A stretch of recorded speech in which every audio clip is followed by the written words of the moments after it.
Hello students, welcome to another video. Today we are continuing the skills of scientific investigation. Today we will see the different types of scientific inquiry. So let's get started. So basically once we understand the types of scientific inquiry, first we will look into some basic concepts. Three things that we have to see. First is what is a variable? And second, we have to see the types of variables. So variable, as we understand, it is something that will change or vary as per the outcome of the scientific inquiry. And there are particularly two types of variable that we will look into. First is dependent variable, another one is independent variable. From the name itself, we can understand that dependent variable are those variables that will depend on some factor, some response, some change. However, the independent variable is the variable which does not depend. So basically, an investigator or the person who is doing the scientific inquiry can change this variable as per the requirement. Okay, now let us understand one by one. So the first inquiry that we will look into, that is the controlled experiment. So what do we understand by the controlled experiment? So here it's an experiment in which an independent variable is purposely changed to find out what change, if any, occurs in the dependent variable. So what do we understand by this? So it is basically a setup in which we try to tune or we purposefully try to change the independent variable so that we can notice the change in the dependent variable. So as we can see in the picture, which is given in the right hand side here, so we have two plants, plant A and plant B. So what we are basically doing here, we are looking into these two plants.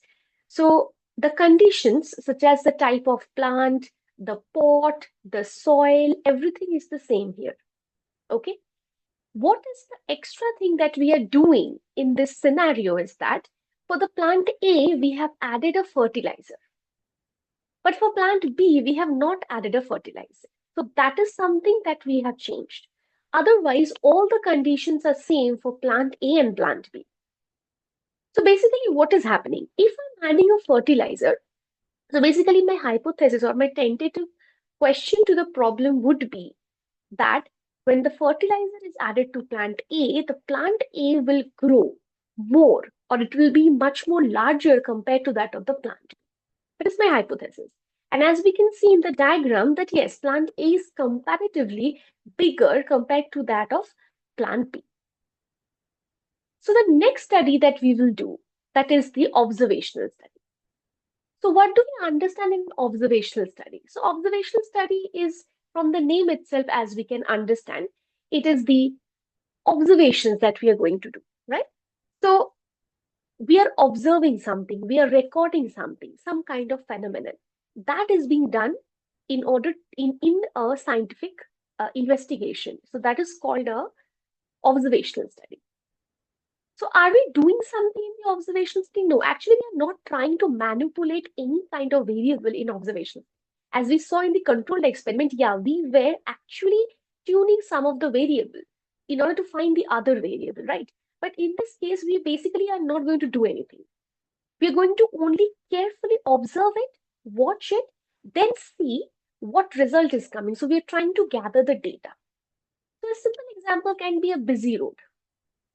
So in a road, it's a highway. So there are a lot of trains, buses, cars are going every day. So we are trying to take the recording for that data for a continuously for a week. And we can understand and we can have an average that, okay, how many vehicles have passed through that highway on that particular week. So we are not trying to manipulate anything. We're just trying to observe it. We're carefully watching it. And then we are trying to propose our answer. So other examples can also be quoted in this case, like if we try to determine the climatic condition of a region, we will always plan an observational study.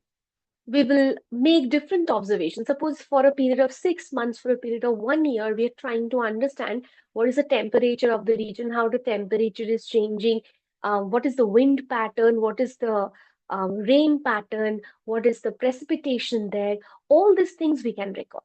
And once sufficient data is collected, we could reproduce a proper description of the regional um, climate of that particular region, right? So this all these things belong to observational study. Okay, so these are the two topics that we have covered in this video. If you like the video, please like and subscribe to the channel. Today we'll end it here. Let's meet up in the next video. Thank you.